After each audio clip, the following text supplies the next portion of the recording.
నమస్కారం. ప్రేక్షకులందరికీ శుభోదయం. ముందుగా ప్రేక్షకులందరికీ వరలక్ష్మీ వ్రతం పర్వదిన శుభాకాంక్షలు. శుద్ధలక్ష్మీర్ మోక్షలక్ష్మీ జయలక్ష్మీ సరస్వతి శ్రీలక్ష్మీ వరలక్ష్మీశ్చ ప్రసన్నా మమ సర్వదా.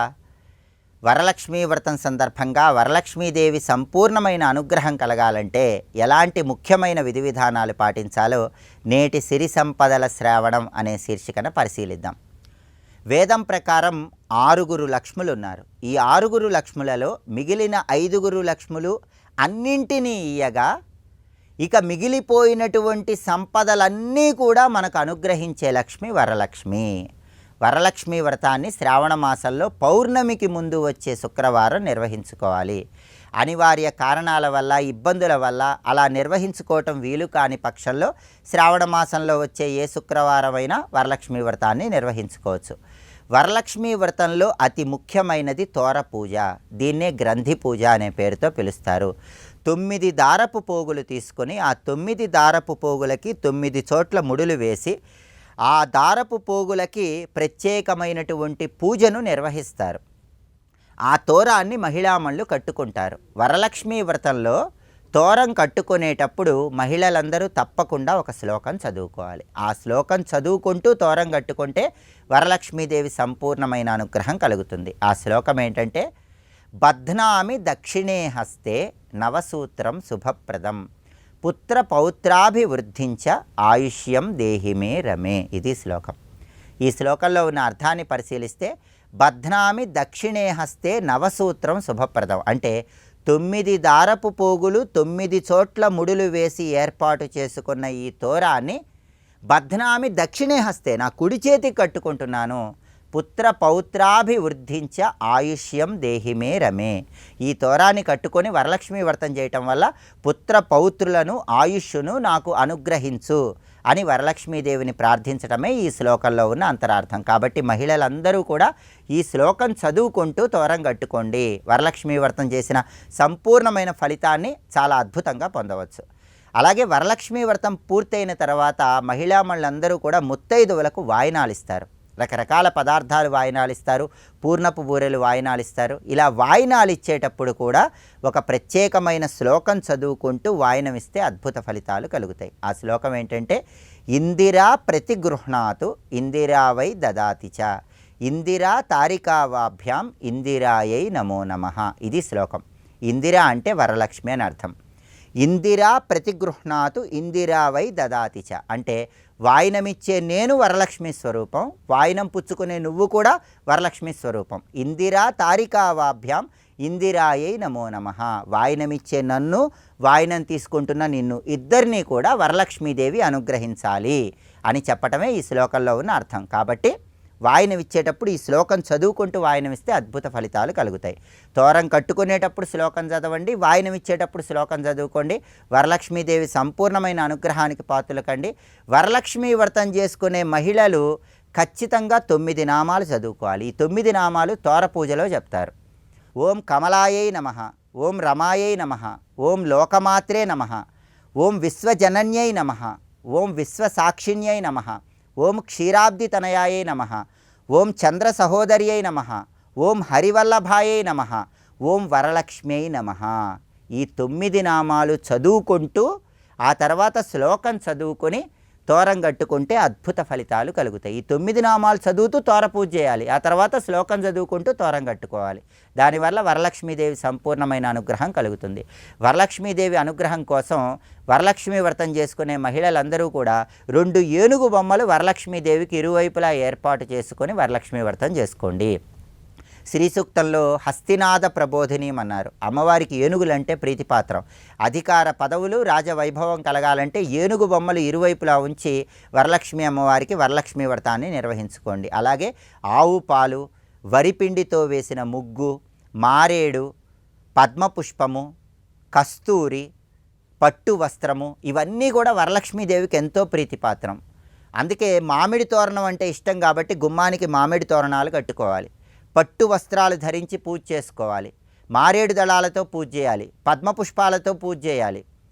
వరిపిండి బియ్యపిండితో ముగ్గు వేసి పూజ చేయాలి. ఆవు పాలంటే వరలక్ష్మీదేవికి ఎంతో ప్రీతిపాత్రం కాబట్టి ఆవు పాలతో చేసిన పాయసం ఖచ్చితంగా అమ్మవారికి నైవేద్యంగా సమర్పించాలి. ఈ విధి విధానాలన్నీ పాటిస్తూ వరలక్ష్మి వ్రతం చేసుకోండి. వరలక్ష్మి అమ్మవారి సంపూర్ణమైన అనుగ్రహానికి సులభంగా పాతులకండి. రేపటి సిరి సంపదల శ్రావణం అనే శీర్షికన శ్రావణ పౌర్ణమి సందర్భంగా ఎలాంటి విధి విధానాలు పాటించాలో, తద్వారా ఎలాంటి ప్రయోజనాలు సిద్ధింపజేసుకోవచ్చో పరిశీలిద్దాం. నమస్కారం.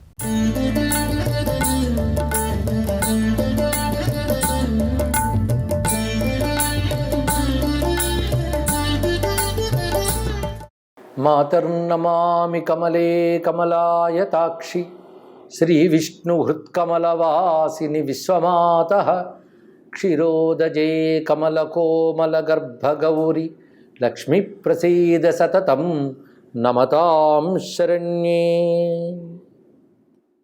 శ్రీ మహాలక్ష్మీ నమః. ఈటీవీ ప్రేక్షకులకు వరలక్ష్మీ వ్రత శుభాకాంక్షలు.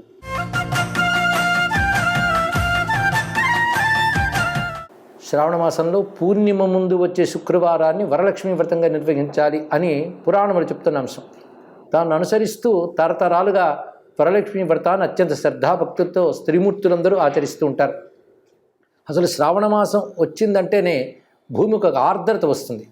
అంటే వర్షముల వల్ల ఒక తడి ఆర్ద్రత వస్తుంది. దానివల్ల సస్యాదులు ఉత్పన్నమవుతాయి. ఈ ఆర్ద్రత గుణమే లక్ష్మీ లక్షణం. ఆర్ద్రాం పుష్కరిణీం పుష్టిం అంటూ శ్రీ సూక్తుల మంత్రం ఉంది. ఎండుతనం కాకుండా తడి తేమ రావడం జలము వల్ల వస్తుంది. జలతత్వం శక్తితత్వం కనుక జలము వల్ల వచ్చే ఆర్ద్ర లక్షణం. దాని ద్వారా సస్యాదులు కూడా లక్ష్మీ రూపంలో కదా. కనుక ఈ సమయంలో లక్ష్మీ ఆరాధన పెట్టడం ఋషుల యొక్క ఔచిత్యం. అందుకే భారతీయ పర్వాల్లో ఒక్కొక్క మాసానికి ఒక్కొక్క ప్రత్యేకత. అప్పుడున్న పరిస్థితులు బట్టి, అప్పుడున్నటువంటి వాతావరణం బట్టి, గ్రహాల్లో నక్షత్రాల్లో ప్రకృతిలో వచ్చే మార్పు బట్టి పర్వాలు ఉంటాయి. అలా శ్రావణ మాసం అంటే ఒక ఆర్ద్రత, ఒక వర్షము, పచ్చదనము ఇవన్నీ గుర్తుకొస్తాయి. కానీ ఈ సమయంలో ఆర్ద్రాస్వరూపుడైన మహాలక్ష్మిని ఆరాధన చేయడం విశేషం. అయితే స్త్రీమూర్తులకి ఇది అత్యంత ముఖ్యం. కారణం ప్రతి స్త్రీలో లక్ష్మీ కళ ఉంటుంది అని శాస్త్రం చెప్తున్నది. త్వత్కళ సర్వయోషిత అని ఇంద్రకృత లక్ష్మీ స్తుతిలో కనబడుతున్నది. అమ్మవారు ప్రతి స్త్రీ రూపంలో ఉంటుంది. అది స్త్రీలందరూ కూడా లక్ష్మీదేవిని ఆరాధన చేస్తారు. అలాంటి స్త్రీమూర్తులను నమస్కరించుకుంటే మనం ధన్యులమవుతాం. ఈ శ్రావణ శుక్రవారం సంబంధించి ఒక కథ కూడా వ్రతాంగంగా చెప్తారు. వ్రతానికి అంగముగా కథ చెప్పడం కూడా సంప్రదాయమే. వ్రతానికి కథలు ఉంటాయి, వీటి వ్రత కథలు అంటారు. వ్రత కథలు ఎందుకు చెప్తారు అంటే వ్రతమునందు శ్రద్ధ కలగడం కోసం, శ్రద్ధోత్పాదనార్థంచ, శ్రద్ధ కలగడం కోసం. అంటే ఇది ఉత్కృష్టము, దీన్ని ఆచరించాలి, దీనివల్ల మంచి జరుగుతుందనే విశ్వాసము, ఒక సద్భావము కర్తకు కలిగించడం కోసమే కథ ఉంటుంది. అంతేకాదు కథలో ఒక సంకేతాలు ఉంటాయి, ప్రబోధాలు ఉంటాయి. ఎలా ఉండాలి ఒక ఉపదేశం ఉంటుంది. అదేవిధంగా కథలో ఉన్న సంకేతాల బట్టి ఒక శక్తి ఉత్పన్నమవుతుంది. కేవలం కథ వినడం మాత్రమే కాకుండా అది కథకు కూడా ఫలశ్రుతి చెప్తారు. అలాగా ఈ రోజున షోడశోపచార పూజ అమ్మకి చేసుకుంటాం. అది ఏ విధంగా? కలశమునందు ఆవాహన చేసి, ఇక్కడ విగ్రహాలు ప్రతిమలు కాదు, కలశమునందు ఆవాహన చేస్తారు. అలా ఆవాహన చేసి ఆరాధన చేసి తర్వాత పేరంటాలు ముత్తైదువులందరూ కూడా ఒకరికొకరు పసుపు కుంకాలు వస్త్రాలు ఇచ్చుకుంటూ అలాగా పరస్పర మైత్రీభావంతో ఉంటూ అమ్మవారి వృత్తాంతాన్ని, కథని తెలియజేసుకుంటారు. ఈ రోజున చారుమతి అనే భక్తురాలు నిత్యము సాత్విక ప్రవృత్తి కలిగి ధార్మికమైన మార్గంలో ఉంటూ స్త్రీ ధర్మములు పాటించుతూ లక్ష్మీదేవిని కొలుచుకుంటూ ఉంటే ఒకరోజు స్వప్నమందు లక్ష్మీదేవి కనబడి తానే వరలక్ష్మీ వ్రతాన్ని ఆదేశించింది అని కథలో చెప్తున్న అంశం. అప్పుడు ఆమె అత్తమామల భర్త యొక్క అనుమతిని తీసుకుని వ్రతాన్ని ఆచరించింది తోటి పేరంటాలతో కలిసి. అప్పుడు లక్ష్మీ అనుగ్రహం వాళ్ళకి లభించింది అని కథ యొక్క సారాంశం. ఇందులో అనేక అందమైన అంశములు ఉన్నాయి. చారుమతి అనే పేరే చాలా విశేషం. చారుమతి అంటే సద్బుద్ధి అని అర్థం. చారుమతి అంటే మంచి బుద్ధి కలది అని అర్థం. అంటే మంచి బుద్ధి కలిగి ఉండడమే అమ్మవారి పూజకు అర్హత మొదట తెలుసుకోవాల్సింది. పైగా అందరూ కలిసి కలుపుకుని చేసింది. తనకు వచ్చిన స్వప్నం తన కోసమని కాకుండా అందరికీ తెలియజేసి చేసుకుందంటే అందరి మంచి కోరుకోవడం, అందరూ కలిసికట్టుగా ఉండడం అనేది ఒక అందమైన అంశం ఇందులో కనబడుతున్నది. అది ఈ కథలో ఒక గృహగతమైన విషయమే కాకుండా సామాజికమైన ఒక చక్కని అనుబంధాన్ని కూడా తెలియజేస్తున్నది. ఈ విధంగా ఈ రోజున అమ్మవారిని ఆరాధన చేసుకుని అనుగ్రహాన్ని పొందుతున్నారు. పైగా వరలక్ష్మి అనే మాట చాలా విశేషమైనది. వర అనే దానికి కోరుకున్నది అని అర్థం. ఏది మనం కోరుకుంటామో దాన్ని ఇచ్చే తల్లి వరలక్ష్మి. అదే వరం అంటే కోరుకున్నది ఒక అర్థము, వరం అంటే శ్రేష్టం అని కూడా అర్థం ఉన్నది. శ్రేష్టమైన లక్ష్మి. మనం ఏదైనా సరే శ్రేష్టమైనవి కోరుకుంటాం, కోరుకున్నదే శ్రేష్టం అనుకుంటాం. ఏదేమైనప్పటికి కూడా శ్రేష్టమైనది ఏదో అది ఇచ్చే తల్లి. ఒక జ్ఞానిని అడిగితే శ్రేష్టమైనది ఏదంటే జ్ఞానము మోక్షమే అంటాడు. అప్పుడు మోక్షం కూడా అమ్మవారి స్వరూపమేగా. ఒక మంచి పని జరుగుతోంది అంటే పనికి సిద్ధి రావాలని ప్రతివాడు అనుకుంటాడు, అది మహాలక్ష్మి స్వరూపమే. అసలు ఒక పని కోసం ప్రయత్నం చేయాలని ఉత్సాహం లక్ష్మీదేవి రూపం. కొందరికి ఆ ఉత్సాహం ఉండదు, ప్రయత్నం ఉండదు. ఆ ఉత్సాహం ఉండాలి, అది లక్ష్మీ కళ అంటే అది ఉత్సాహం ఉండాలి, ప్రయత్నించే శక్తి ఉండాలి, తర్వాత ప్రయత్నానికి తగ్గ బుద్ధి ఉండాలి, నైపుణ్యం ఉండాలి. ఇవన్నీ లక్ష్మీ రూపాలే. అందుకే బుద్ధి లక్ష్మి ఆవిడే, విద్యాలక్ష్మి అంటారు కదా. ఇన్ని రూపాలతో లక్ష్మీదేవి ఉన్నది. లక్ష్మి అంటే ఐశ్వర్య స్వరూపం. జ్ఞానం ఒక ఐశ్వర్యం, ప్రయత్నం ఒక ఐశ్వర్యం, ఆరోగ్యం మరొక ఐశ్వర్యం, శక్తి మరొక ఐశ్వర్యం. అలాగే శాంతి, కరుణ, సత్యము, అహింస అయిన సద్గుణాలన్నీ ఐశ్వర్య స్వరూపాలే. అందుకే లక్ష్మీదేవి అంటే సద్గుణాలు ఒక మూర్తి భవిస్తే అదే లక్ష్మీ రూపం. అందుకే లక్ష్మీదేవిని ఆరాధన చేస్తే మనలో సద్గుణాలు వృద్ధి చెందుతాయి. సద్గుణాలతో అమ్మవారిని ఆరాధన చేస్తే సత్ఫలాలు లభిస్తాయి. అందుకే వరలక్ష్మి అన్న ప్రస్తావన మనకు వైదికంగా కనబడుతున్న అంశమే. వేదమునందు లక్ష్మికి సంబంధించిన సూక్తములు చాలా చాలా ఉన్నాయి. శ్రీ అని, లక్ష్మి అని, రమ అని, ఇందిర అని అమ్మవారికి చాలా పేర్లు ఉన్నాయి. ఇందిర అన్న మాటకు కూడా ఐశ్వర్యదాయిని, ఐశ్వర్యస్వరూపిణి అర్థం. రమ అంటే ఆనంద స్వరూపిణి, ఆనందమే నిజమైన ఐశ్వర్యం, అది అమ్మవారి యొక్క తత్వం. అదేవిధంగా లక్ష్మి, లక్ష్మి అంటే తన చూపులతో జగత్తును అనుగ్రహించేది అని అర్థం. అందుకే లక్ష్మీ శబ్దానికి అర్థం చెప్తూ లక్ష్యతే దృశ్యతే విశ్వం శ్రద్ధదృష్ట్యా యయ అనిశమని దేవి భాగవతం చెప్తున్నది. అలాంటి మహాలక్ష్మి స్వరూపాన్ని ఈరోజు కరసమనందు ఆవాహన చేస్తారు. ధ్యానించే స్వరూపం ఎలా ఉన్నదంటే వందే పద్మకరాం ప్రసన్నవదనాం సౌభాగ్యదాం భాగ్యదాం హస్తాభ్యాం అభయప్రదాం మణిగణైర్ నానావిధైర్భూషితాం అని చెప్తున్నారు.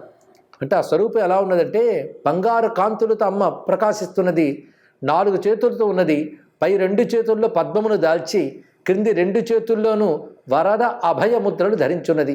వరద అభయ అంటేనే, వరద అంటే ఐహికమైన సర్వ సంపదలు ఇచ్చేది వరద ముద్ర, అభయ అంటే జ్ఞానము మోక్షం ఇచ్చేది అర్థం. ఈ 2 ప్రదానం చేస్తున్నది. పద్మములు దాల్చి పద్మమునందు కూర్చుని ఉన్నది, పద్మస్వరూపిణిగా ఉన్నది. పద్మము అంటేనే వికసన శక్తి. ఆనందం వికసిస్తే ముఖం చాలా అద్భుతంగా గోచరిస్తుంది. ఆనందము, జ్ఞానము, ఐశ్వర్యము ఈ 3 కూడా పద్మశక్తులే, వికసన శక్తులే. అలాగే పద్మశబ్దానికి గమనము చెయ్యది అని కూడా అర్థం ఉన్నది, అంటే వ్యాపించున్నది అని అర్థం. అందుకే పద్మ అనే మాటే చాలా విశేషం. అలాంటి పద్మిని అమ్మవారు పద్మస్వరూపంగా ప్రకాశిస్తున్నది, పద్మమనందు ఉన్నది. ఇలాంటి తల్లిని ఆవాహన చేసి వరలక్ష్మిని ఆరాధన చేస్తాం. అందుకే పద్మకరే అని అమ్మవారికి మరొక పేరు. పద్మవాసిని, పద్మకర, పద్మములు పట్టుకున్నది, పద్మమునందు ఉన్నది. మరొక మాట కమల అని కూడా అంటాం. కమలాత్మిక విద్య అని దశమహావిద్యలో ఒక మహావిద్య కూడా ఉన్నది అమ్మవారిని ఆరాధన చేసినప్పుడు. ఇటు అటు ఏనుగులు దివ్యములైన కలశాలు పట్టుకుని అభిషేకిస్తూ ఉంటే అమృత జాలాలతో తడిసిపోయి ఉన్నటువంటి మహాలక్ష్మిని ధ్యానించడం ఒక ప్రక్రియ. ఇలా వరలక్ష్మీదేవిని ఆరాధన చేస్తూ సిద్ధలక్ష్మీ, మోక్షలక్ష్మీ, జయలక్ష్మీ, సరస్వతి, శ్రీలక్ష్మీర్ వరలక్ష్మిశ్చ ప్రసన్నామ సర్వదా అని ప్రసిద్ధి మంత్రంగా కూడా ఉన్నది. ఇందులో 6 లక్ష్మీ స్వరూపాలు చెప్పారు. ఈ 6 లక్ష్ముల్లో 6వది వరలక్ష్మి. అంటే అర్థం ఏంటి? 6వదని కాదు, మిగిలిన 5 తనలో కలుపుకున్న 6వ స్వరూపంగా వరలక్ష్మి చెప్తున్నాం. అందుకే వరలక్ష్మి అని చెప్పడంలోనే ఆ తల్లి సిద్ధలక్ష్మి, మోక్షలక్ష్మి, జయలక్ష్మి, సరస్వతి, శ్రీలక్ష్మి అన్నీ కలిపిన వరలక్ష్మిని మనం ఆరాధన చేస్తున్నాం. అటువంటి తల్లి అనుగ్రహం సనాతన ధర్మానికి, భారతదేశానికి లభించుగాక. స్వస్తి.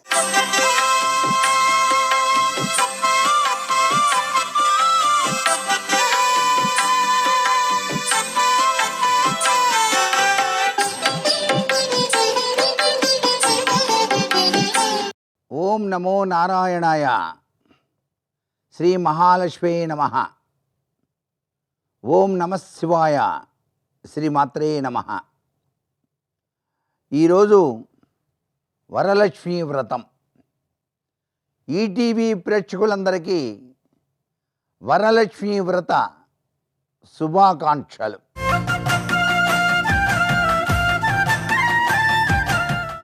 అమ్మల కన్నా అమ్మ, పెనుదిచ్చడి లక్ష్మి, పేర్పడ్డ అనాది శక్తి అయినటువంటి ఆ యొక్క లక్ష్మీదేవిని వరలక్ష్మీ స్వరూపంతో ఈ రోజున ప్రతి ఒక్క మహిళ కూడాను వ్రతాన్ని చేసుకునేటువంటి సనాతన సంస్కృతి సంప్రదాయం.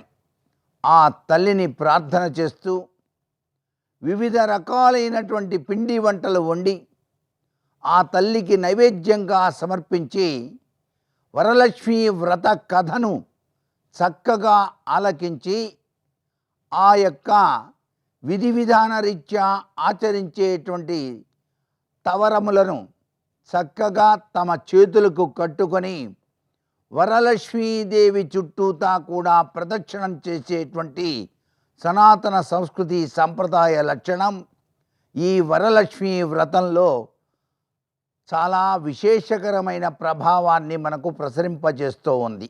సర్వే జనా సుఖినో భవంతు.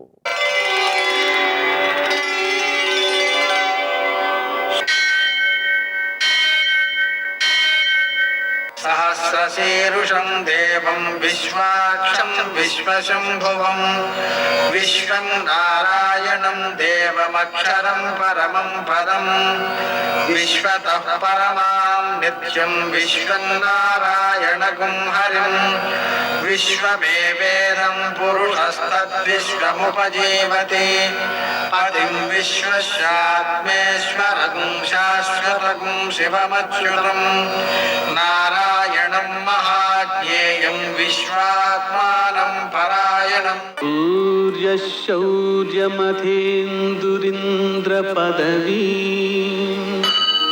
सन्मङ्गलं मङ्गलम्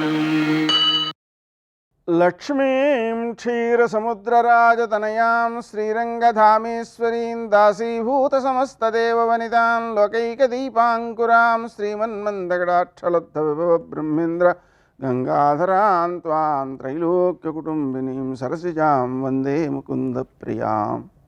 నేటి కాలమాన విశేషాలను గమనిద్దాం. స్వస్తి శ్రీ చాంద్రమాన విశ్వావసునామ సంవత్సరం దక్షిణాయనం వర్ష ఋతువు శ్రావణమాసం శుక్లపక్షం శుక్రవారం. సూర్యోదయం 6 గంటలకు, సూర్యాస్తమయం 6 గంటల 43 నిమిషాలకు. తిథి చతుర్దశి. మధ్యాహ్నం 2 గంటల 8 నిమిషాల వరకు. నక్షత్రం ఉత్తరాషాఢ మధ్యాహ్నం 2 గంటల 24 నిమిషాల వరకు. వర్జం సాయంకాలం 6 గంటల 23 నిమిషాల నుంచి 7 గంటల 59 నిమిషాల వరకు. దుర్ముహూర్తం ఉదయం 8 గంటల 33 నిమిషాల నుంచి 9 గంటల 24 నిమిషాల వరకు. మరల మధ్యాహ్నం 12 గంటల 47 నిమిషాల నుంచి 1 గంట 38 నిమిషాల వరకు. అమృతకాలం ఉదయం 7 గంటల 52 నిమిషాల నుంచి 9 గంటల 30 నిమిషాల వరకు.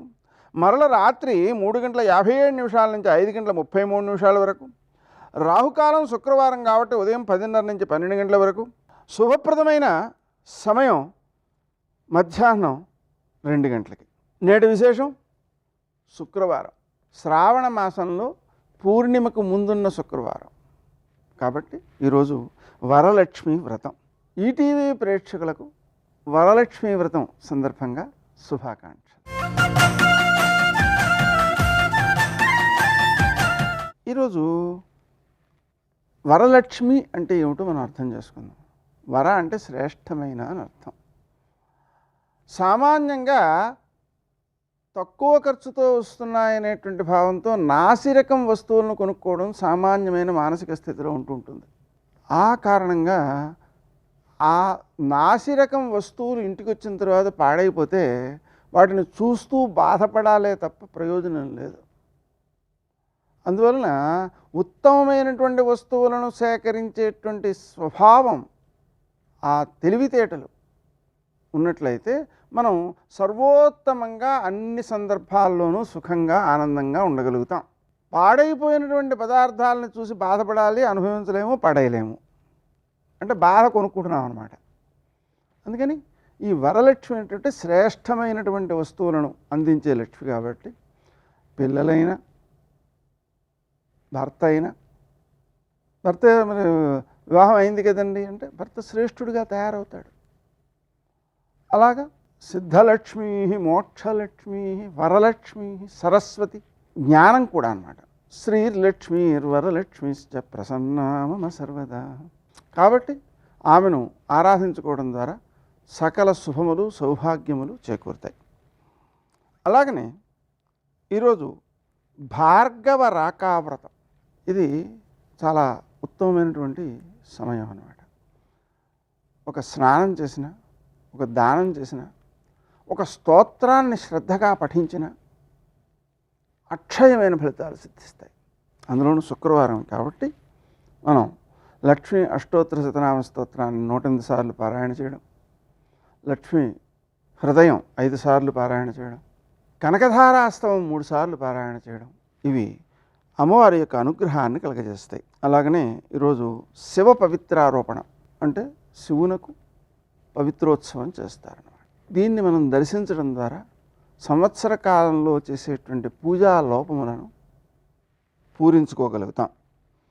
అలాగే పూర్ణిమకు సంబంధించి రాత్రి వేళ ఉన్న పూర్ణిమ కాబట్టి పూజ రాత్రి చేసుకోవడం, ధ్యానం చేసుకోవడం చాలా ఉత్తమ ఫలితాలను అందజేస్తుంది. నేటి ఆణిముత్యాలు.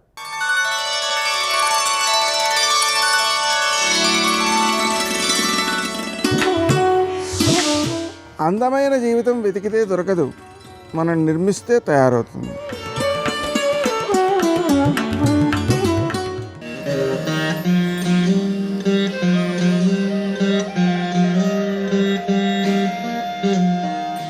విశాఖపట్నం బురుజుపేట ప్రాంతంలోని శ్రీ కనక మహాలక్ష్మి దేవస్థానం రాష్ట్రంలోనే సుప్రసిద్ధ ఆలయంగా విలసిల్లుతోంది.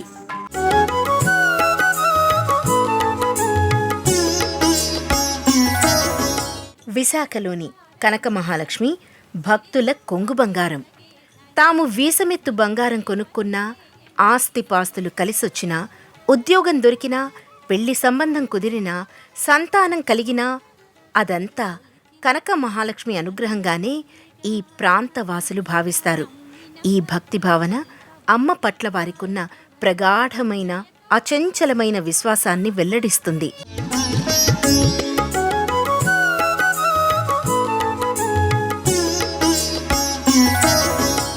గర్భాలయం, ప్రత్యేక మందిరం వంటి ఏర్పాటు లేకుండా ఆరుబయట బహిరంగ మంటపంలో భక్తుల పాలిటి కల్పవల్లి అయిన కనక మహాలక్ష్మి కొలువుతీరి ఉంటుంది.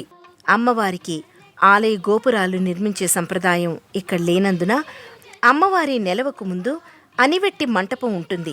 దక్షిణ వైపున ఉన్న ప్రవేశ ద్వారం నుంచి ఉత్తర దిక్కులోకి భక్తులు ఆలయంలోకి ప్రవేశం చేస్తారు. ఉత్తరం కుబేర స్థానం కాబట్టి కనక మహాలక్ష్మిని దర్శించుకున్న వారికి సిరి సంపదలకు ఎలాంటి లోటు ఉండదని ప్రతీతి.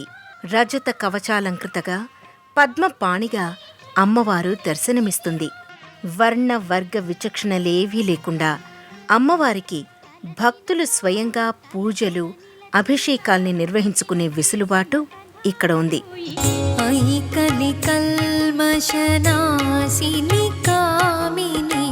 వైదిక రూపిణి వేదమయే క్షీర సముద్భవ మంగళ రూపిణి మంత్ర నివాసిని మంత్రనుతే సరసిజ నిలయే సరోజహస్తే ధవళతమాం సుఖగంధమాల్య శోభే భగవతి హరివల్లభే మనోజ్ఞే త్రిభువన భూతికరి ప్రసీద మహ్యం అంటూ శంకర భగవత్పాదులు కనకధారాస్తవంలో శ్రీ కనక మహాలక్ష్మిని స్తుతి చేశారు.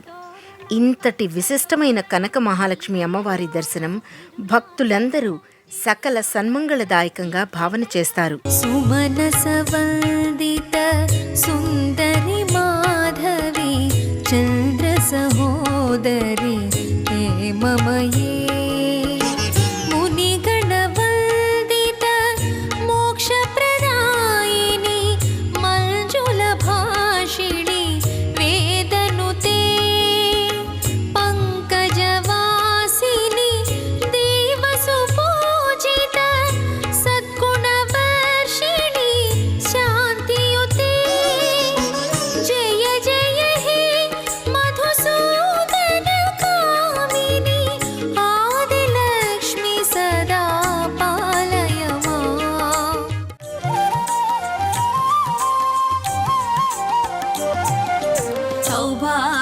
లక్ష్మీ రావమ్మ అమ్మా సౌభాగ్య లక్ష్మీ రావమ్మ. అసలు లక్ష్మి అనేటప్పటికీ మొత్తం మొత్తం అందరం కూడా ఖచ్చితంగా పూజ చేసే రోజేది అంటే శ్రావణ మాసంలో వచ్చేటటువంటి పౌర్ణమి ముందు శుక్రవారం వరలక్ష్మీ వ్రతం. ఆ రోజు తిథితో సంబంధం లేదు, వారంతో సంబంధం. ఏ తిథి ఉంది, ద్వాదశి ఉందా, త్రయోదశి ఉందా, చతుర్దశి ఉందా, లేకపోతే ఏకాదశి ఉందా, పంచముందా, సప్తముందాతో సంబంధం లేదు. చివరికి వచ్చేస్తుంటుంది శుక్లపక్షం. పౌర్ణమి ముందు శుక్రవారం ఏమొస్తుందో ఆ శుక్రవారం నాడు వరలక్ష్మీ వ్రతం చేస్తారు. వరలక్ష్మీ వ్రతం చెయ్యడానికి అసలు ఈ వ్రతం ఉన్నది అని మొట్టమొదట లక్ష్మీదేవి ఎవరికి చెప్పింది? చారుమతికి చెప్పింది. తెల్లవారు లేస్తే మనం కథ చదువుతాం. చారుమతి ఆ మాటకు అర్థం ఏమిటి? నిజానికి అద్భుతమైనటువంటి పేరు, ఆడపిల్లలకి పెట్టడానికి పరమయోగ్యమైనటువంటి పేరు చారుమతి. ఎంత చక్కటి పేరు! చారు అంటే సత్, మంచి అని, చాలా చక్కటి ఆలోచన కలిగినది, విశాల బుద్ధి కలిగినది. మతి బుద్ధి, మంచి బుద్ధి కలిగిన పిల్ల, దానికి అర్థం చారుమతి. చారుమతి నిద్రపోతుంది. నిద్రపోతున్నటువంటి చారుమతి కలలోకి వచ్చింది లక్ష్మీదేవి. వచ్చి కల్పన చెప్పింది, ఇలా చెయ్యి పూజమ్మా, నా పూజ నిన్ను అనుగ్రహిస్తానమ్మా అంది. ఎందుకు చెప్పింది అంటే వ్యాసుల వారు పురాణంలో కొన్ని విషయాలు చెప్పారు. చారుమతినే ఆవిడ ఎందుకు ఎంచుకుంది అంటే ఆవిడ పతివ్రత, మహాపతివ్రత. మహాపతివ్రత అంటే ఎప్పుడు భర్తని అనుగమిస్తుంది. ఏ పని చేసినా భర్త సంతోషిస్తాడా సంతోషించడా అది ఆలోచిస్తూ ఉంటుంది. ఆమెకి ఆ పతి శుశ్రూష యందు రత అంటే అంతకన్నా సంతోషం ఆవిడికి ఇంకొకటి లేదు. ఇంటి ఇల్లాలుగా 10 మందికి అన్నం పెట్టడంలో, 10 మందిని ఆదరించడంలో, ఆ ఇంటి యజమానికి కీర్తి తేవడంలో, ఆ ఇంటికి లక్ష్మీ కటాక్షం కల్పించడంలో ఒక ఇంటి ఇల్లాలికున్నటువంటి ప్రాముఖ్యత నిజానికి పురుషునికి లేదు. నేను పరమ సత్యం చెప్తున్నాను మీతో. పురుషుడిదా ఐశ్వర్యం, ఇంటి ఇల్లాలిదా అంటే ఐశ్వర్యము ఇల్లాలిదే. అసలు నిజానికి వాళ్ళకి వేసినంత పెద్దపీట పురుషుడికి శాస్త్రం వెయ్యలేదు. ఎందుచేత అంటే నా ఇంటికి ఒక అతిథి వచ్చాడు అనుకోండి, నా ఇంటికి అతిథి వస్తే ఆ అతిథి కడుపు నిండా అన్నం తిని వెళ్ళాడన్న తృప్తి నాకు దేని చేత కలుగుతుంది? నా పత్ని సంతోషంగా అన్నం వండి 4 పదార్థాలు చేసి వచ్చిన వాళ్ళకి కొసరి వడ్డించి కడుపు నిండా పెడితే ఆయన 4 మాటలు త్రేయించాడు అనుకోండి, ఆ త్రేణుపులు ఉన్నాయా అని వింటూ ఉంటాట పూజామందిరంలోంచి ఈశ్వరుడు. నన్ను నమ్ముకున్నవాడొకడు ఈ ఇంట్లో కూర్చుని త్రేయించాడు, కాళ్ళు కడుక్కుని చేతులు కడుక్కుని వెళ్ళాడు. ఆయన త్రేణుపు వినపడింది, దాన్ని లెక్కలోకి తీసుకుంటాట ఐశ్వర్యాన్ని నిలబెట్టడానికి. అటువంటి లక్షణములు కలిగినది చారుమతి. కాబట్టి చారుమతికి లక్ష్మీదేవి కలలో కనపడింది. అమ్మా, నువ్వు పతి శుశ్రూష చేయడంలో రమించిపోయేటటువంటి లక్షణం ఉన్నదానివి. పైగా ఆయన పూజలో పక్కనే అనుగమిస్తుంది. అనుగమించి ఆయనకి ఏం కావాలో ఆయన అడగక్కర్లేదు, అలా అందిస్తుంది. ఇద్దరూ కలిసి తరించిపోతారు. అందుకు చిటికిన వేలు పట్టుకుని నడిచారు ఇద్దరు. సర్వం శ్రీ ఉమామహేశ్వర పరబ్రహ్మార్పణమస్తు. స్వస్తి.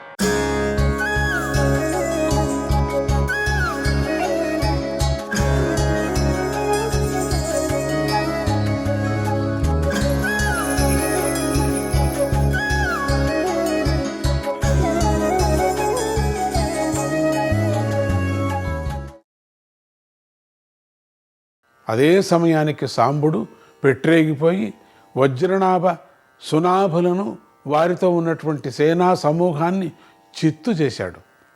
ఈ విధంగా వజ్రనాభ సునాభ సంహారం జరిగిపోతూ ఉంటే వజ్రనాభ గృహంలో దాక్కొని ఉన్న నికుంభాసురుడు యుద్ధరంగంలోకి దూకవలసింది పోయి శ్రీకృష్ణుడు భయపడి రహస్య మార్గాన షట్పుర సామ్రాజ్యానికి పారిపోయాడు. ఈ విధంగా వజ్రనాభుడు సపరివారంగా సంహారం అయిపోయిన తరువాత దేవేంద్రుడు శ్రీకృష్ణుడు కూడా నేల మీదకి దిగారు. వారు అలా దగ్గరకు వచ్చేసరికి వజ్రపుర నివాసులైనటువంటి పౌరులంతా భయంతో గడగడలాడిపోతూ శోకాలు పెట్టారు. అప్పుడు దేవేంద్ర శ్రీకృష్ణులు ఇద్దరూ ఆ ప్రజలందరికీ విశేషించి శ్రీ బాల వృద్ధులకు అందరికీ ఎవరెవరు ఉన్నారో స్త్రీలు, బాలులు, వృద్ధులు వాళ్ళందరికీ అభయప్రదానం చేసి నలుగురిలోనూ కలయదగిన వారందరినీ ఓదార్చారు. వాళ్ళందరినీ తిరిగి ఓదార్చారు. ఆ తరువాత వారిద్దరూ కూడా ఒక రహస్య మందిరంలోకి చేరి బృహస్పతిని అక్కడికి రప్పించి, ఇప్పుడు ఈ వజ్రనాభ రాజ్యానికి వారసులే లేరు కదా, ఈ రాజ్యాన్ని ఎవరికి అప్పగించాలి అని ఆలోచించి చర్చించారు. అప్పుడు బృహస్పతి గారు సలహా మేరకు ఆ మహాసామ్రాజ్యాన్ని 4 భాగాలు చేశారు. అందులో ఒక భాగాన్ని జయంతుడి పుత్రుడైనటువంటి విజయుడి అనేవాడికి ఇచ్చారు. 2వ భాగాన్ని ప్రభావతి ప్రద్యుమ్నుల పుత్రుడికి ఇచ్చారు. 3వ భాగాన్ని చంద్రవతి సాంబుల పుత్రుడికి ఇచ్చారు. 4వ భాగాన్ని గుణవతి గదుల పుత్రుడికి ఇచ్చారు. ఇన్ని విభాగాలుగా ఎందుకు చేయవలసి వచ్చిందంటే, ఇన్ని భాగాలు ఆ వజ్రపురం క్రింద 4 కోట్ల గ్రామాలు, 1000 శాఖాపురాలు ఉన్నాయి. గ్రామాలన్నీ పేరే కానీ ఆ గ్రామంలో కూడా వజ్రపురం అంత వైభవం ఉంది. వాళ్ళంతా ఒక్కొక్క గ్రామంలో కూడా. అందుకే ఆ రాజ్యాన్ని ఇన్ని భాగాలు చేసి వజ్రనాభ వధలో ప్రధాన పాత్ర వహించిన వారి పుత్రులకు పంచి ఇవ్వడమైంది. ఆ తర్వాత శ్రీకృష్ణదేవేంద్రులు వజ్రపుర రాజ్యానికి రకరకాల ఆస్తులను, నిధి నిక్షేపాలను, సువర్ణాభరణ రత్నాదులను, సైన్య సముదాయాలు, వేరువేరు సముదాయాలు ఇవన్నీ కూడా పరిశీలించి 4 భాగాలు చేసి 4 సమానంగా పంచిపెట్టారు. ఆ తర్వాత శ్రీకృష్ణదేవేంద్రులు ఇద్దరూ కలిసి ఆకాశ గంగ జలం తెప్పించి ఆ 4 స్వయంగా రాజ్య పట్టాభిషేకం చేశారు. మనవళ్ళకి, వీరిలో జయంతపుత్రుడైన విజయుడికి చిన్నప్పటి నుంచి ఆకాశగమన శక్తి సహజ సిద్ధంగా ఉండేది. అతడు దేవతాపుత్రుడు కదా. కానీ విచిత్రం ఏమిటంటే, ప్రద్యుమ్న గదా సాంబుల పుత్రులకు కూడా వీరి తల్లుల నుంచి ఆకాశ గమనాది విద్యలు స్వయం సిద్ధంగా సంక్రమించాయి. అప్పుడు దేవేంద్రుడు జయంతుడిని దగ్గరికి పిలిచి ఇలా అన్నాడు, జయంత, వీరిలో విజయుడు నా వంశాన్ని వృద్ధి చేస్తాడు. తక్కిన 3 శ్రీకృష్ణ వంశాన్ని వృద్ధి చేస్తారు. కనుక ఈ 4 స్వర్గలోకం దాకా యథేచ్ఛంగా రాకపోకలు జరిగే విద్యలను నువ్వే నేర్పు. ఆ విద్యల వల్ల వీరి 4 ఇటు స్వర్గానికి అటు ద్వారకాపురానికి కూడా కావాలనుకున్నప్పుడల్లా సంచారం చేస్తూ ఉంటారు. దిగ్గజాల సంతానమైనటువంటి దిగ్గజాలు వీళ్ళంతా, మహాగజాలను, ఉచ్చశ్రవాలను సంతానమైన గొప్ప గుర్రాలను, విశ్వకర్మ నిర్మించిన రథాలను వీరు కోరినన్ని వీరికి ఇప్పించి, వీరిలో సాంబుడికి తాత్కాలికంగా నా ఐరావత గజాన్ని ఇచ్చి ఉన్నారు. అతడు దాన్ని చక్కగా వినియోగించుకున్నాడు. అందువల్ల ఈ గదుడికి ఐరావత గజపుత్రులైన శత్రుంజయము, రిపుంజయము అనేటువంటి దేవతా గజాలను కానుకగా ఇవ్వు. ఆ గజాలకు ఆకాశగమన శక్తి ఉంటుంది. ఆ గజాల ద్వారా ఎప్పుడు కావాలనుకుంటే అప్పుడు మన దగ్గరకు వస్తూ పోతూ ఉంటాడు. వీరికి కావలసిన ఇతర సదుపాయాలను కూడా ఏర్పాటు చేసి పెట్టు. దేవేంద్రుడు ఇలా ఆజ్ఞాపించి స్వర్గలోకానికి వెళ్ళిపోయాడు. శ్రీకృష్ణుడు ప్రద్యుమ్న సాంబగదులను కొన్నాళ్ల పాటు అక్కడే ఉండి రాజ్య వ్యవస్థను పటిష్టం చేసి అప్పుడు ద్వారకకు రమ్మని చెప్పి తాను వెళ్ళిపోయాడు. ప్రద్యుమ్న సాంబగదులు 6 నెలల పాటు అక్కడే ఉండి 4 రాజ్యాలను సుస్థిరం చేసి ద్వారకా నగరానికి వెళ్ళిపోయారు. జనమేజయ, కొంతకాలం అయ్యాక శ్రీకృష్ణ లీలలో భాగంగా ద్వారకా రాజ్యం అంతా నశించిపోయింది. అది నీకు తెలుసు కదా. ఆ విషయాన్ని మా గురుదేవులు వ్యాస మహర్షి గారు మహాభారతంలో వివరించారు. ముసలం అంటే రోకలి. అది నిమిత్తంగా గొప్ప యుద్ధం వచ్చి ద్వారకా రాజ్యమంతా నామరూపాలు లేకుండా పోయింది.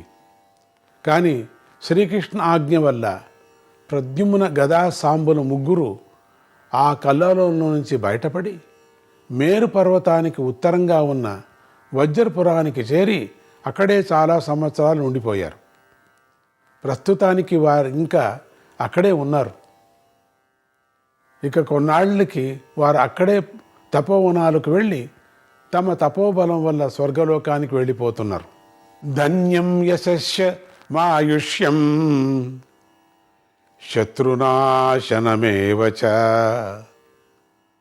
పుత్రపౌత్రా వివర్ధంతే పుత్రపౌత్రా వివర్ధంతే ఆరోగ్యం ధనసంపదః యశో విపులమాప్నోతి ద్వైపాయనవచో యథ.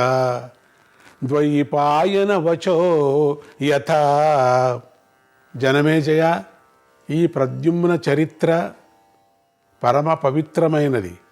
దీనిని తెలుసుకున్నవారు యశస్సును, శత్రు విజయాన్ని, పుత్ర పౌత్రులను, ఆరోగ్యాన్ని, ధనధాన్య సంపదలను, విపులమైన కీర్తిని పొందుతారని వ్యాస భగవానులు వారు ఇలా చెప్పి ఉన్నారు. కనుక ఈ చరిత్రను నీవు బాగా మననం చెయ్యి.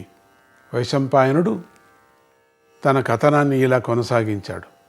జనమేజయ, ఆ విధంగా దేవతలకే అసాధ్యమైన వజ్రనాభ సంహార కార్యక్రమాన్ని దిగ్విజయంగా నిర్వహించిన శ్రీకృష్ణుడు అక్కడి నుంచి సరాసరి తన ద్వారకా సామ్రాజ్యానికి వచ్చేశాడు.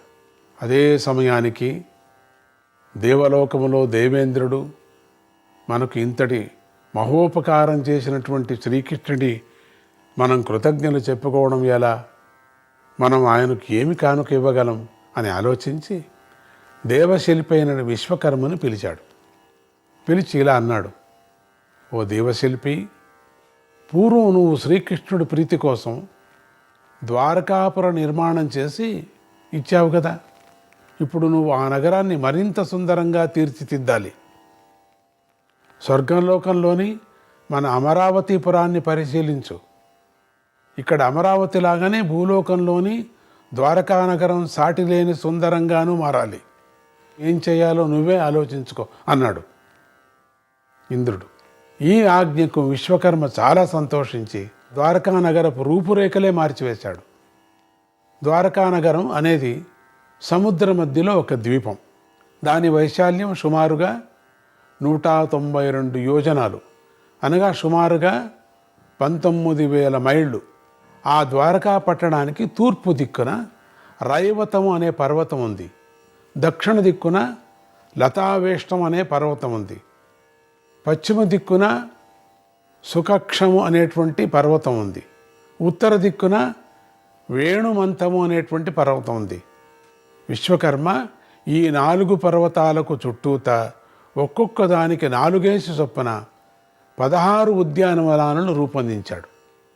ఈ ఉద్యానవనాల్లో అందమైన సరస్సులు నిర్మించాడు కూడా. ఎంత అద్భుతమైనటువంటి ఈ నగరం ఇది.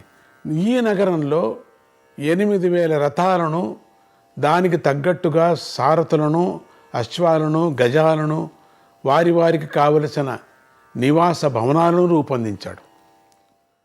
4 దారుల కూడళ్లలో పెద్ద పెద్ద తోరణాలను నిర్మించాడు. ఇదిగాక శ్రీకృష్ణుడు యొక్క 8 మంది ప్రధాన భార్యల కోసం 8 ప్రత్యేక భవనాలను కూడా నిర్మించాడు. ఈ భవనాల చుట్టూ స్వర్గలోకం నుంచి వృక్షాలను తెచ్చి నాటాడు. ఇంకా ఎన్నెన్నో మార్పులు చేశాడు. ఇవన్నీ శ్రీకృష్ణుడు వజ్రపురం నుంచి ద్వారకకు వచ్చే లోపలే జరిగిపోయాయి. శ్రీకృష్ణుడు ద్వారకం గరుక్మంతుడి మీద వచ్చేసరికి ఆకాశం నుంచి ద్వారకాపురం చూడగా ఊరంతా కొత్తగా కనిపించింది. విశేషించి శ్రీకృష్ణుడికి తన భవనాన్ని గుర్తించడం చాలా కష్టమైపోయింది. ఎందుకంటే విశ్వకర్మ శ్రీకృష్ణ భవనాన్ని చాలా విస్తారంగా మార్చేశాడు. ఈ మార్పులన్నీ చూసి ఇదంతా దేవేంద్రుడి పనే అని గుర్తించిన శ్రీకృష్ణుడు లోపల సంతోషిస్తూ నూతన ద్వారకాపురంలోకి ప్రవేశించాడు. శ్రీకృష్ణుడు మున్ముందుగా ద్వారకాపురంలోని పెద్దలకు నమస్కరించి శ్రేష్ఠులైన వారందరికీ ఇవ్వవలసినటువంటి కానుకలన్నీ ఇచ్చి ఆ తరువాత తన నూతన గృహంలోకి ప్రవేశించాడు. తర్వాత శ్రీకృష్ణుడు గరుక్మంతుణ్ణి పిలిచి ఒక మిత్రుణ్ణి గౌరవించేటట్లుగా గౌరవించి ఇక వెళ్ళరమ్మన్నాడు. గరుత్మంతుడు చిత్తం, తమకు పని ఉన్నప్పుడు మళ్ళీ వస్తానని చెప్పి ఆకాశ మార్గాన్ని వెళ్ళిపోయాడు. మానవలోకంలో ఉండకూడదు కదా గరుత్మంతుడు, అందుకని. ఆ తర్వాత శ్రీకృష్ణుడు నూతన సభాభవనంలో జరిగినటువంటి యాదవ సభకు విచ్చేశాడు.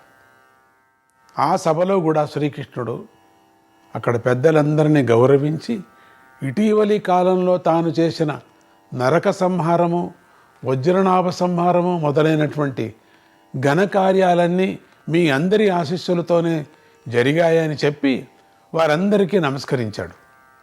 అప్పుడు వసుదేవుడి భార్యలైన శ్రీకృష్ణుడి పినతల్లులు, పెదతల్లులు అందరూ కూడా వచ్చి శ్రీకృష్ణుడిపై ప్రీతితో ఆశీర్వదించి అభినందించారు. ఇంతలో అక్కడికి శ్రీకృష్ణుడి చెల్లెలు వచ్చింది. చెల్లెలంటే ఎవరో కాదు, పూర్వం యశోదాదేవికి జన్మించిన ఆడపిల్లే. ఈమెనే వసుదేవుడు బుట్టలో పెట్టుకొని కంసుడి కారాగారానికి తెచ్చాడు. అక్కడ ఆ పిల్లే వింధ్యావాసినీదేవిగా మారి కంసుడిని బెదిరించింది. ఆ తర్వాత ఆ కన్య ఏకానంశ అనే పేరుతో బృందావనంలో కొంతకాలం, మధురానగరంలో కొంతకాలం శ్రీకృష్ణుడి సన్నిధిలోనే పెరిగింది. ఆమెను శ్రీకృష్ణ బలరాములు చాలా గారాభంగా చూసుకునేవారు. ఆ కన్య ఇప్పుడు శ్రీకృష్ణుడి అభినందించడానికి వచ్చేసరికి శ్రీకృష్ణ బలరాములు ఇద్దరూ కూడా ఆ చెల్లెల్ని ఎంతో ప్రేమతో ఆదరించారు. ఇంతలో ఆ సభకు దేవర్షి నారదుడు కూడా వచ్చాడు. ఆయన వస్తూనే, నేను దేవేంద్రుడు దూతగా వస్తున్నాను. దేవేంద్రుడు యాదవులందరికీ ఒక సందేశం పంపించాడయ్యా, అది మీరంతా వినండి అని మొదలుపెట్టి శ్రీకృష్ణుడు జన్మించిన దగ్గర నుంచి ఇవాల్టి వరకు చేసిన రాక్షస సంహారాది ఘనకార్యాలన్నీ బీరుపోకుండా ఎకరువు పెట్టాడన్ని మొదలు పెట్టేసుకున్నాడు. అన్నీ చెప్పేశాడు, మొత్తం ఒప్పించాడంతా. నారద మహర్షి అంతటి వాడు శ్రీకృష్ణుడి ఆ విధంగా స్తోత్రం చేస్తుంటే, పైగా ఈ మాటలన్నీ దేవేంద్రుడి అని చెబుతూ ఉంటే, ఆ సభలో దేవేంద్రుడే చెప్పాడంటూ ఉంటే, యాదవ వీరుల్లో ఎవరికైనా సందేహాలుంటే అవన్నీ తొలగిపోయాయి. శ్రీకృష్ణుడికి ఈ సందేశమంతా దేవేంద్రుడు తన మీద గౌరవం చూపించడం కోసం చేసినటువంటి ఉపాయమేనని అర్థమైపోయింది. నారద మహర్షి సందేశమేమీ లేదు దీంట్లో, ఇక చెప్పేది లేదు. శ్రీకృష్ణ కీర్తనం చేసి యాదవ వీరుల సన్మానాన్ని అందుకొని వచ్చిన దారిని వెళ్ళిపోయాడు. నారద సందేశంతోనే ఆ సభ కూడా మునిగిపోయింది. ఎందుకంటే కృష్ణుడి కథ వాళ్ళంతా వినలేదు, అందరికీ ఇంటి వాళ్లే వినలేదు. అది వచ్చింది తాపత్రయం. పరమాత్ముడి సన్నిధిలో ఉండి కూడా పరమాత్ముడి సంగతి వినలేమో అని అంటుంటామే. అట్లా కథ వింటున్న జనమేజయుడు మహర్షి శ్రీకృష్ణుడికి వేల కొలది భార్యలు ఉన్నా వారిలో 8 మంది ప్రధాన పత్నులు అని మీరు చెప్పారు. వారి సంతానం ఎవరు? ఆ వివరాలు నాకు చెప్పండి అని అడిగాడు. అప్పుడెప్పుడో చెప్పింది మీకు జ్ఞాపకం ఉండొచ్చు, వినిండొచ్చు. ఇప్పుడు చూడండి మళ్ళీ అడుగుతున్నాడు. హరివంశ చరిత్ర అంటే ఇదే, దీని పేరే. చుట్టూ ఉండేవాళ్ళ చరిత్ర అంతా వినాల్సిందే మనం. విన్నాడు జనమేజయుడు.